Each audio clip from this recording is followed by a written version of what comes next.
आजकल जब भी हम इंटरनेट ब्राउज करते हैं या कोई सोशल मीडिया में कोई पोस्ट देख रहे हैं तो बीच में आपको पोस्चरल करेक्शन ब्रेस ऐसी कोई एडवर्टाइजमेंट जरूर दिखाई दी होगी।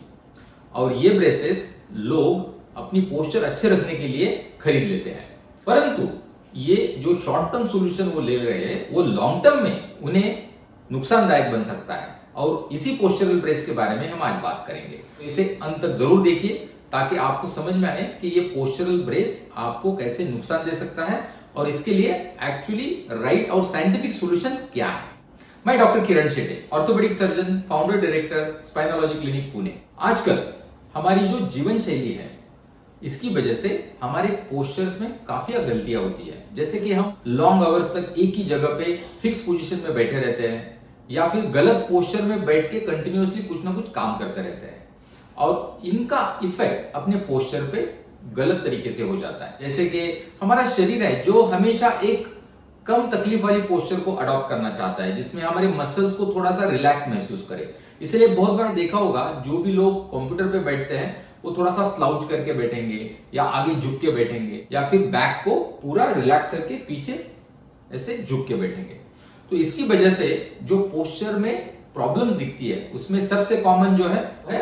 ये अपने जो कंधे हैं वो आगे चले आना है, जिसे राउंडेड शोल्डर्स बोलते हैं। दूसरा होता है जो गर्दन आगे आना, जिसे हम फॉरवर्डेड नेक पोस्चर बोलते हैं। या बैक जो है अपर बैक, उसमें हम्प आ जाना या झुकाव आ जाना। इसी के साथ साथ जो कमर है, कमर का जो एरिया है उसमें टेढ़ापन आ जाना। काफी चीजें अपने स्पाइन और पोस्चर में दिखाई देती है और इसकी वजह से जो एक कॉन्फिडेंस है, सेल्फ कॉन्फिडेंस और इमेज है, उसमें तो मार खा ही जाता है, बट इसकी वजह से आगे जाके दर्द की बीमारी भी चालू होती है, जिसमें से कॉमनली जैसे कि नेक पेन है, शोल्डर पेन है, अपर बैक पेन, कमर का दर्द, ये सब चीजें भी चालू होती है। इसी के साथ साथ ये गलत पोस्चर की वजह से हमारा जो लंग कैपेसिटी है वो भी अफेक्ट होती है, जिससे लेस ऑक्सीजन हमें मिलता है क्योंकि हम पूरी ब्रीदिंग नहीं कर पाते हैं। कई जो लोग हैं उनको एसिडिटी या डाइजेशन की प्रॉब्लम भी चालू होती है बिकॉज ऑफ रॉन्ग पोस्चर्स, और बाकी काफी बीमारियां हैं जो इस रॉन्ग पोस्चर की वजह से आ सकती है। नाउ ये पोस्चर तो हम समझ में आ रहा है कि because of our long sitting या रॉन्ग पोस्चर्स जो हम कंटिन्यूअसली यूज करते हैं उसकी वजह से है, बट बहुत बार इसे फिक्स सॉल्यूशन के लिए ये पोस्चरल ब्रेस का इस्तेमाल करने के लिए सुझाव दिया जाता है। परंतु ये पोस्चरल ब्रेस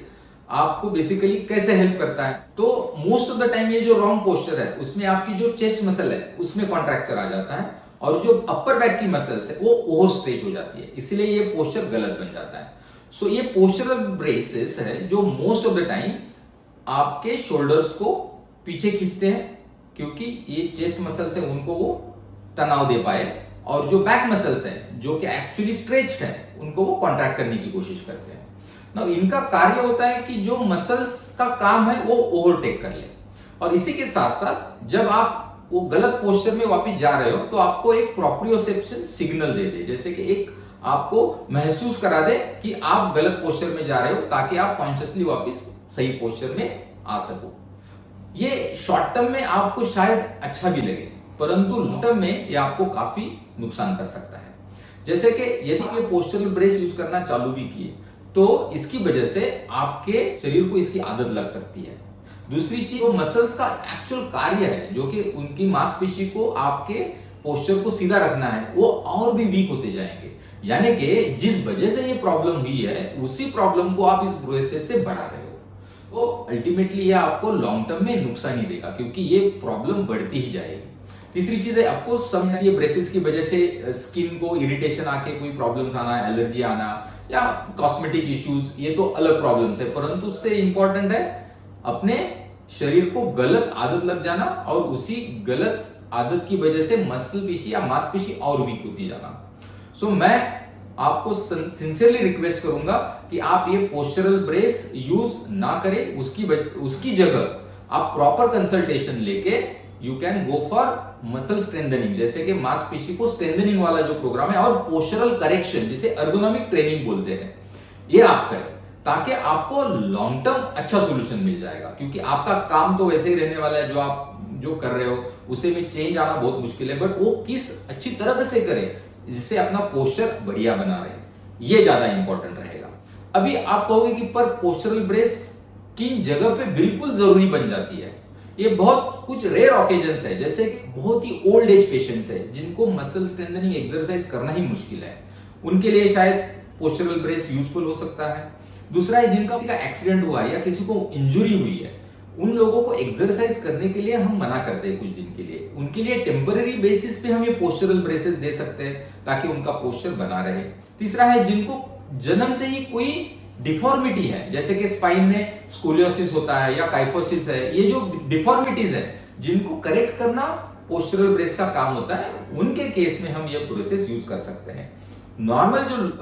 लोग हैं जिनको ये प्रॉब्लम्स नहीं है, उनको रादर प्रॉपर कंसल्टेशन लेके डॉक्टर के साथ अपना पोस्चरल करेक्शन ट्रेनिंग, इसी के साथ साथ मसल स्ट्रेंथनिंग यानी कि मांसपेशी को तंदुरुस्त बनाना, ये काम करना चाहिए। सो आई होप मैंने आपको पोस्चरल ब्रेसेस के प्रॉब्लम्स के बारे में अच्छी तरह से बताया है और उनके बिना सॉल्यूशंस क्या है वो भी आपके समझ में आए हो। फिर भी आपको कोई सवाल है तो आप हमें जरूर लिखिए, हम इसके आंसर देने की कोशिश करेंगे। So stay healthy, stay happy and stay पेनफ्री।